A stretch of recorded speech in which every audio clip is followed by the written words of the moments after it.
اب میں آغاز کر رہا ہوں پہلی بات، اس سبب میں 3 باتیں مجھے کہنی ہیں۔ سب سے پہلی بات یہ کہ زندگی کی سب سے بڑی حقیقت موت ہے۔ ہم بھلائے رکھتے ہیں، اپنے ذہن سے اسے دور رکھتے ہیں، لیکن واقعہ یہ ہے کہ زندگی کی سب سے بڑی حقیقت موت۔ السلام علیکم۔ ڈاکٹر اسرار احمد کے مزید بیانات سننے کے لیے ہمارے چینل ایمان ریز کو سبسکرائب کریں اور بیل آئیکن کو پریس کر دیں۔ شکریہ۔ خدا کے منکر پیدا ہوئے ہیں، لیکن موت کا انکار کرنے والا تو کوئی پیدا نہیں ہوا۔ اس لیے میں نے آیت آپ کو سنائی، کل نفس ذائقۃ الموت، ہر سی نفس کو موت کا مزہ چکھنا ہے، ہر جاندار کو موت کا مزہ چکھنا ہے۔ ثم الینا ترجعون، پھر ہماری طرف لوٹا دیے جاؤ۔ تو زندگی کی سب سے اہم حقیقت موت، اور موت کے بعد رجوع اللہ، آخرت، یہ سب سے بڑی حقیقت ہے۔ ایک حقیقت سب مانتے ہیں، سب جانتے ہیں، دوسری حقیقت کے اوپر پردہ پڑا ہوا ہے۔ میں نے اس اعتبار سے نوٹ کیا، یہ الفاظ قرآن میں 3 مرتبہ ہے، کل نفس ذائقۃ الموت، ہر جاندار کو موت کا مزہ چکھنا ہے۔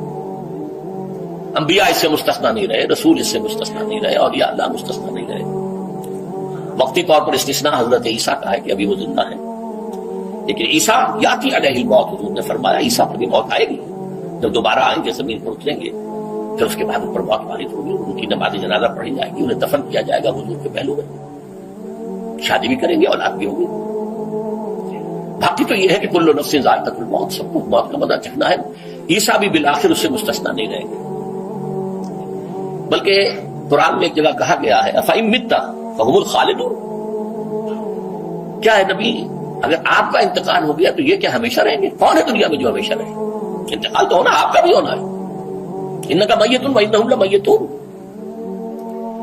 یہ تو مختصر ترین الفاظ تھے۔ اس سے آگے بڑھیے، سورہ انبیاء میں فرمایا کل نفس ذائقۃ الموت ونبلوکم بالشر والخیر فتنہ والینا ترجعون، ہر جاندار کو موت کا مزہ چکھنا ہے، اور اس سے پہلے پہلے ہم تمہیں آزماتے رہیں گے، خیر کے ذریعے بھی، بھلائی دے کر، صحت دے کر، دولت دے کر، اولاد دے کر، شہرت دے کر، اور برائی کے ذریعے سے بھی، تنگ دستی دے کر، بے عزتی دے کر، اہانت دے کر، ذلت دے کر، وَإِلَيْنَا تُرْجَعُونَ، اور پھر ہماری طرف لوٹائے جاؤ گے۔ یہ وہ دوسری حقیقت جو میں نے کہا کہ جس پر پردہ پڑا ہوا ہے، بہت بڑا پردہ ہے۔ لوگ یہی سمجھتے ہیں کہ یہی دنیا کی زندگی ہے۔ قرآن کہتا ہے ان الدار الآخرۃ لہی الحیوان لو کانوا یعلمون، یہ تو آخرت والی زندگی ہے جو اصل زندگی ہے، کاش کے معلوم ہوتا۔ اس سے بھی زیادہ تفصیل سے یہ آل عمران میں آئی ہے کل نفس ذائقۃ الموت وانما توفون اجورکم یوم القیامہ، ہر جاندار کو موت کا مزہ چکھنا ہے، اور پھر تمہیں پورا پورا تمہارا اجر اور بدلہ دے دیا جائے گا قیامت کے دن۔ فمن زحزح عن النار وادخل الجنة فقد فاز، جو کوئی آگ سے بچا لیا گیا اور جنت میں داخل کر دیا گیا وہ تو کامیاب ہو گیا۔ اللہم ربنا اجعلنا منہم، اللہم ربنا اجعلنا منہم، اللہم ربنا اجعلنا منہم۔ وما الحیات الدنیا الا متاع الغرور، اور دنیا کی زندگی تو سوائے دھوکے کے سامان کے اور کچھ نہیں ہے۔ دھوکہ کس معنی میں؟ یہ تمہیں اصل زندگی سے غافل کر دیتی ہے۔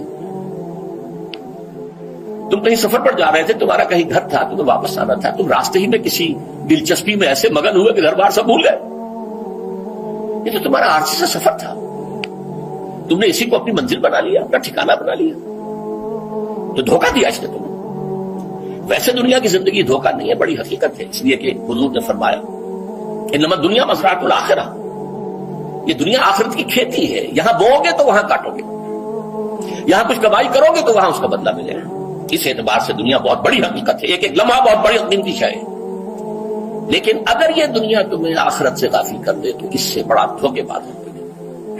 یہ اصل دجال ہے۔